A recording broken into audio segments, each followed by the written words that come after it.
Bismillahirrahmanirrahim. Assalamu alaykum, hörmətli görürmənlər. İstiqlal gündəlik xəbərlərimizi görüşünüzü qarşılayırıq. Mən Abdullah Yalqın. Proqramımızda vətənimiz Şərq Türkistan və dünya gün tərtibidəki ən mühim xəbərlərini huzurunuza sunumuz. Qaynamızda qıtanlar ekranımızda olsun. Xitayning Mingyuş cinayətini pərdazlaş saxta təşviqatları davamlaşmaqda. Xitay işğaliyyət və irqi qırğınçılıq davamlaşıyotgan Şərq Türkistan'da Mingyuş assimilasiya cinayətlərini davamlaşdırıyotgan və bunu türlük səfsətələr saxta təşviqatlar bilan pərdazlayotgan bo'lib, yaqında Xitay təşviqat vasitələri alohida tarqatgan bir qisqisin buning jumlasidan hisoblandı. Mazkur sında Xotandagi bir yezi yo'lida mashina bilan ketayotgan bir Xitoy yo'l bo'yida ketayotgan boshlang'ich maktab yoshidagi Uyg'ur o'quvchilarining qo'lini ko'tarib, atalmish pioner salimi bilan hurmat bildirayotganligini ko'rgan va mashinadan tushib, ulardan nimishqa bunday qilganligini so'ragan. Uyg'ur bolalar mashinaning ustidagi Xitoy bayrog'ini ko'rgachga hurmat bildirganligini aytgan. Xitoy buni kim o'rgatganligini so'raganda bolalar o'qituvchisining shundoq o'rgatganligini aytishgan. Sindi yana Uyg'ur bolalar Xitoy bayrog'i yanada suratga tushib olishni so'ragan bo'lib, Xitoy ularni mashinasi ustiga chiqarib, Xitoy bayrog'i bilan birga suratga tortgan. Mazkur san Xitoy xabar to'rig'iga o'xshash Xitoyning nuqtaliq tashviqot vositalarida alohida xabar qilingan. Halbuki sindagi Uyg'ur bolalarining hammasining birdek o'quvchilik formasi kiyib, pioner galstiki taqib, yo'l bo'yida to'plashib, mashinani yiroqdan saqlab turishi mazkur qisqasining planliq saxta tashviqot ko'rinishi ekanligini ko'rsatib bermoqda.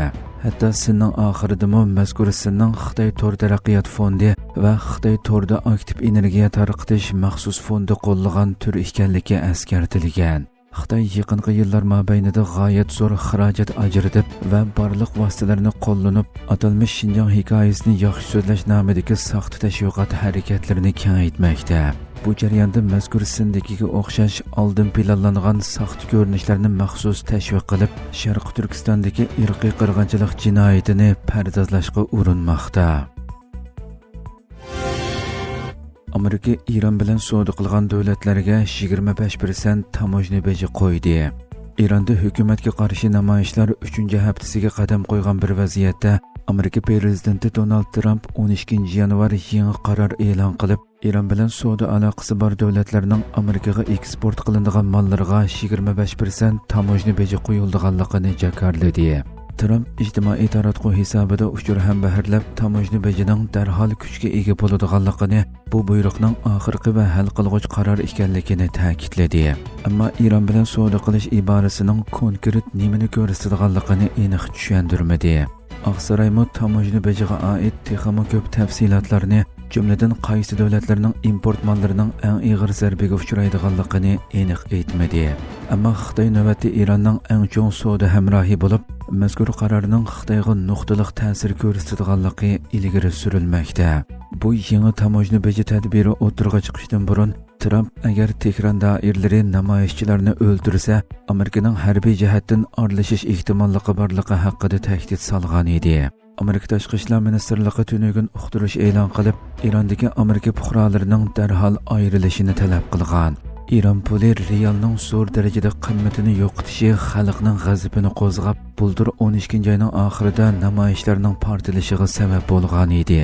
Inson haqlari guruhlarining ilgari surishicha, namoyishlarda hozirga qadar taxminan 650 kishi hayotidan ayrilgan. Xitoyning Filippinga qarshi zo'migarligi davomlashmoqda.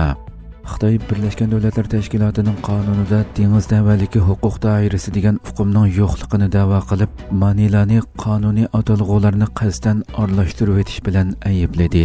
Xitoyning qo'shni davlatlarga tahdid solish qilmishlari izchil davomlashayotgan bo'lib, yaqinda Filippin Davlatlik dengiz ishlari kengashining Janubiy dengizdagi vaziyatga aloqador eng yangi bayonotini asossiz va ko'zbo'yamchilik deb sifatlab bildirdi. Xitoy tashviqot vositalarining xabar qilishicha, Xitoyning Manilada turishliq elchixonasi Birlashgan Davlatlar Tashkiloti dengiz qonuni ahdnomasida dengiz rayoni deydigan hukmning yo'qligi haqida jar solgan. Elchixona mazkur ahdnomaning territoriyalik dengiz davaligi va alohida iqtisodiy rayon qatorliq bir necha qonuniy tuzumlarni o'z ichiga oladiganligini, Filippinning bo'lsa bu ikkisining o'rtasidagi farqni qasddan mujmallashtirayotganligini da'vo qilgan. Dushanba kuni Filippin Davlatlik dengiz ishlari kengashi G'arbiy Filippin dengizidagi jiddiychilikning Xitoyning qonunsiz zo'rliq, zo'mbo'liq, tajovuzchilik va ko'zbo'yamchilik faoliyatlari tarafidan keltirib chiqarilganligini bildirib, Xitoyning Manila ig'vogarchilik qilyotidi degan da'vosini rad qilgan edi va Filippinlik baliqchilarning davlatning dengiz davaligi ichida qonunli holda faoliyat qilayotganligini ta'kidlagan edi.